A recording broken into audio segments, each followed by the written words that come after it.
Insap, Inspirasi Sabda Gereja Kristus Raja Paroki Bajiro. Para ibu, para bapak, dan saudara-saudari, para pecinta sabda yang dicintai Tuhan, kembali kita bertemu untuk menanggapi sabda Tuhan bagi kita hari ini.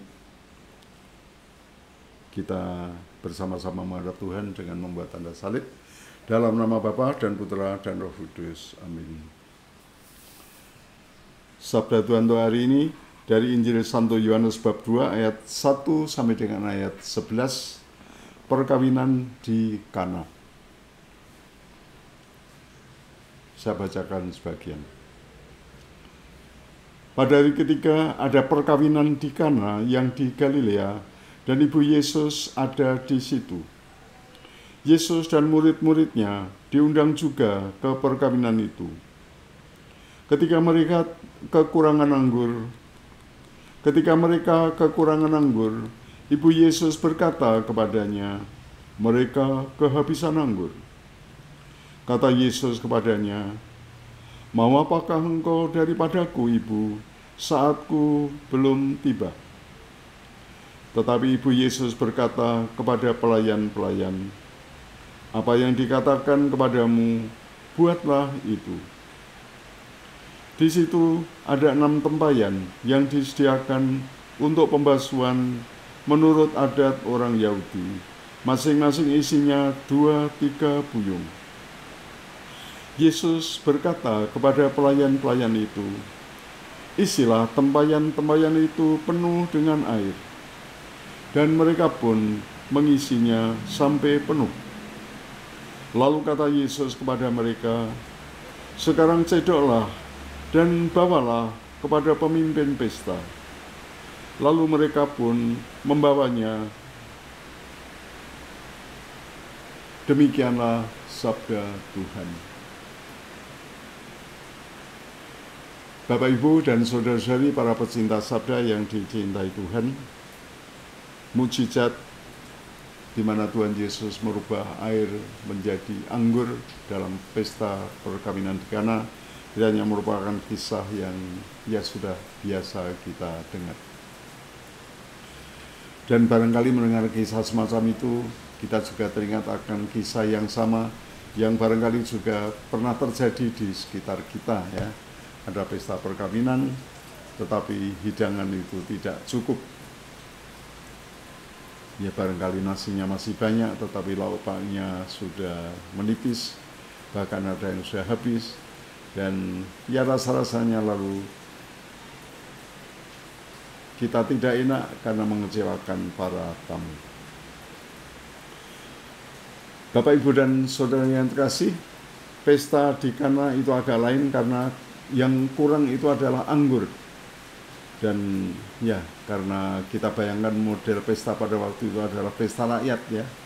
Sehingga kalau ada yang tidak beres, terutama kekurangan dalam minuman anggur, ya barangkali dampaknya itu ya lebih memalukan, ya, bikin malu pada keluarga yang menjadi tuan rumah.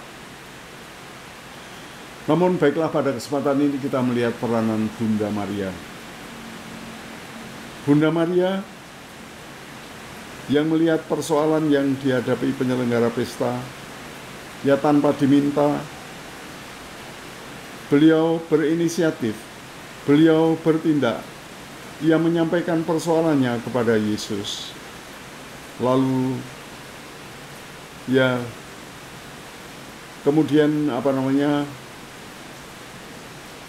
minta bantuan kepada Yesus. Dan Yesus yang dimintai tolong oleh Bunda Maria, yang dipercaya oleh Bunda Maria untuk bertindak untuk menyelamatkan keluarga itu, akhirnya bergerak lewat para pelayan yang disuruh untuk mengisi 6 tempayan dengan air. Dan apa yang terjadi, Bapak, Ibu, Saudara yang terkasih, sebagaimana kita saksikan, 6 temannya yang berisi air itu kemudian berubah menjadi anggur yang lezat.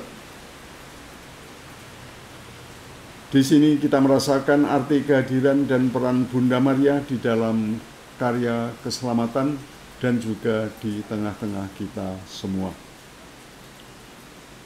Maria adalah ibu yang peduli. Maria adalah, kita menyebutnya sebagai penolong yang abadi.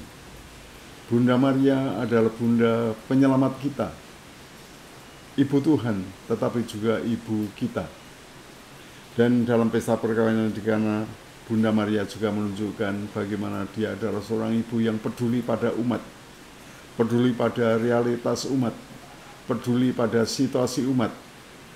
Dan ketika umat itu membutuhkan pertolongan, dia menyampaikannya kepada Tuhan Yesus. Dan kiranya itu adalah gambaran daripada pribadi Bunda Maria dan arti kehadirannya di tengah-tengah kita sekarang ini juga. Bapak, Ibu, dan saudara saya yang terkasih, sejak tanggal 20 Maret 2020, awal masa pandemi Corona, Paroki Baciro menyelenggarakan doa rosario setiap hari. Dan itu ya kami tekuni sampai sekarang ini. Ada beberapa ribu umat yang juga tekun bersama-sama berdoa dengan kami. Kami berharap bahwa ini juga mempunyai arti tersendiri, ya, karena lewat rosario lalu kita bersama-sama mohon kekuatan kepada Tuhan. Lewat rosario kita juga mohon kekuatan kepada Bunda Maria. Kita berpasrah pada pribadi Bunda Maria, sang penolong abadi, ya, bagi kita semua. Kita berharap semoga kehadiran keluarga Nazaret di Kana juga meneguhkan kita bahwa di dalam hidup ini kita selalu di dalam penyelenggaraan ilahi. Bahwa banyak pihak akan mendukung kita, terutama kita percaya akan kehadiran dan penyertaan Bunda Maria di dalam kehidupan kita. Teristimewa ketika kita mengalami hidup yang berat seperti sekarang ini. Bapak, Ibu, dan saudara saya yang terkasih, pengalaman di Kana sekali lagi mengingatkan kepada kita sekalian, Bunda Maria adalah Bunda penolong kita yang abadi. Dan marilah kita selalu juga berlindung pada Bunda Maria. Mohon restu pada Bunda Maria. Kita selalu juga mohon perantaraan Bunda Maria untuk memohonkan rahmat khusus bagi kita, bagi keluarga kita. Marilah kita akhiri renungan kita dengan berdoa. Ibu Maria, Ibu penolong abadi, doakanlah kami. Ibu Maria, Bunda penolong abadi, bantulah kami. Ibu Maria, Bunda penolong abadi, restuilah kami. Amin. Kemuliaan kepada Bapa dan Putra dan Roh Kudus, seperti pada permulaan, sekarang, selalu, dan sepanjang segala abad. Amin. Tuhan bersamamu. Diberkatilah saudara-saudara sekalian, keluarga, karya-karya dan usaha-usaha Anda oleh Allah yang Maha Kuasa, Bapa dan Putra dan Roh Kudus. Amin. Terima kasih. Selamat berkarya. Tuhan memberkati.